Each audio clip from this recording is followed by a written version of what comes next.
Welcome!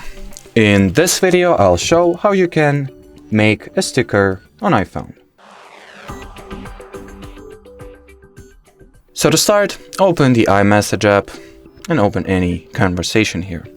Now press the plus button here, select stickers, then select the sticker icon here and press the plus button. Now you can create a sticker from any photo you'll have in your gallery, for example this one.